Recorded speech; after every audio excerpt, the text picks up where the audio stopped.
Siti Nur Hasana. Pada kesempatan kali ini, saya akan menjelaskan mengenai teknik berkomunikasi pada anak usia dini. Yang pertama yaitu teknik public speaking bagi pendidik dan peserta didik. Sebelumnya, mari kita ketahui konsep dasar public speaking. Public speaking adalah suatu proses menyampaikan informasi yang dilakukan secara terus-menerus dan berulang oleh komunikator terhadap komunikan. Mari kita lihat contoh bagaimana ya teknik berkomunikasi yang dilakukan oleh peserta didik. Isi ada saya. Halo teman-teman, saya Alda. Di sini saya akan memberikan contoh teknik public speaking pada anak usia dini. Untuk yang pertama yaitu ciptakan suasana yang aman dan positif, di mana anak-anak akan merasa nyaman. Sebagai orang tua atau pendidik, kita harus memberikan anak-anak banyak kesempatan untuk berbicara di depan orang lain, bahkan jika hanya di depan keluarga atau teman terdekat. Apapun yang anak katakan, kita dengarkan dengan penuh perhatian dan tunjukkan juga minat yang tulus pada mereka. Jangan lupa juga berikan pujian dan dorongan kepada anak-anak atas upaya mereka, walaupun mereka tidak sempurna. Terima kasih kepada Teh Alda yang telah memberikan contoh teknik berkomunikasi pada anak usia dini. Betul sekali ya teman-teman, cara atau teknik berkomunikasi pada anak usia dini atau anak usia dini yaitu dengan melibatkan anak atau mengajak anak untuk berkomunikasi secara langsung. Memberikan kesempatan kepada anak akan membuat anak semakin percaya diri dalam menyampaikan apa yang ingin dia sampaikan. Untuk yang selanjutnya yaitu teknik public speaking yang dilakukan oleh pendidik. Bagaimana ya cara atau teknik public speaking yang dilakukan oleh pendidik?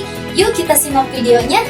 Nah, teman-teman semuanya, jadi saya akan menjelaskan hal yang harus kita lakukan sebelum kita melakukan public speaking. Di sini saya akan membahas dua hal yang harus kita lakukan sebelum kita melakukan public speaking. Pertama, kita harus melakukan persiapan. Di persiapan ini, teman-teman, ada 3 poin yang harus kita lakukan. Apa saja sih 3 poin ini? Poin yang pertama di persiapan, kita harus membuat materi, baik itu rangkuman, pola, konsep, atau apapun itu yang akan memudahkan kita. Nah, yang kedua, selain dari menyiapkan materi, kita juga harus mempersiapkan isi otak kita. Maksudnya apa sih isi otak? Jadi maksud dari isi otak ini, kita harus menguasai materi yang kita buat. Gitu ya teman-teman. Ketiga yaitu persiapan grooming. Apa sih itu grooming? Jadi persiapan grooming itu adalah persiapan diri kita sendiri dari ujung kepala sampai ujung kaki. Karena kita akan public speaking, otomatis kita akan berbicara di hadapan orang banyak dan kita akan menjadi pusat perhatian mereka, maka penting sekali kita memperhatikan diri kita. Selain dari persiapan, hal yang kedua yang harus kita lakukan adalah pemanasan biar gak belibet. Ternyata melakukan pemanasan sebelum public speaking itu sangat penting teman-teman. Kenapa? Karena olahraga aja, kalau misalkan kita langsung olahraga nih, terus tidak melakukan persiapan, maka tubuh kita akan shock kan teman-teman. Di pemanasan ini, yang harus kita lakukan adalah kita harus datang lebih awal dari jam yang telah ditentukan. Contohnya misalkan hari Senin jam 8 kita akan melakukan rapat dengan orang tua misal. Nah, kan di jamnya itu waktunya itu jam 8.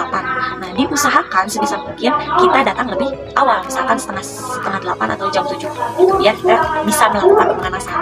Nah, setelah datang lebih awal, kita duduk, relax dulu, lalu kita melakukan pemanasan yang 7 poin ini. Apa saja sih? Yang pertama, kita itu melakukan afirmasi positif. Teman-teman, ternyata afirmasi positif ini sangat berpengaruh sekali pada mindset kita. Jadi sebelum kita melakukan public speaking, kita harus afirmasi positif, melakukan apa ya? Menyebutkan kata-kata positif kepada diri kita sendiri bahwa kita itu bisa, kita itu mampu melakukan public speaking dengan lancar. Yang kedua, setelah kita melakukan afirmasi positif, kita melakukan visualisasi positif. Nah, sembari kita bilang afirmasi positif, misalkan kita juga sembari membayangkan apa yang akan terjadi nanti ketika kita melakukan public speaking. Misalkan, tapi yang positif-positif ya yang dibayanginnya. Misalkan kita membayangkan ketika kita public speaking, audiensnya antusias, rame, terus kita menyampaikannya dengan asyik, dengan rileks. Nah, itu penting sekali ya teman-teman. Sembari afirmasi positif, sembari visualisasi positif juga. Nah, yang ketiga yang harus kita lakukan adalah atur nafas kita. Sebelum kita melakukan public speaking, kita bisa mengatur nafas kita. Caranya yaitu kita tarik nafas selama 1-4 detik lewat hidung. Kemudian tahan sampai kurang lebih 7 detik. Setelah ditahan, kemudian buang melalui mulut secara perlahan. Kalau dihitung sekitar 8 detik teman-teman, gitu ya. Selanjutnya yaitu peregangan rahang. Ternyata peregangan rahang ini sangat berpengaruh agar kita tidak belibet dalam menyampaikan sesuatu, teman-teman. Contohnya misalkan A, I, U, E, O, terus diulang-ulang sehingga tahan kita tidak panik lagi gitu. Nah, selanjutnya yang kelima yaitu pemanasan lidah. Tadi kan peregangan, kalau sekarang pemanasan lidah. Kalau pemanasan lidah biasanya kita bisa berbicara kata yang agak susah, contohnya kayak laleur mapai ari. Nah, itu bisa diulang-ulang, teman-teman. Terima kasih ya Teh Putih Andriani yang telah memberikan contoh teknik public speaking bagi pendidik. Akhir kata dari kami, semoga bermanfaat. Terima kasih. Wassalamualaikum warahmatullahi wabarakatuh.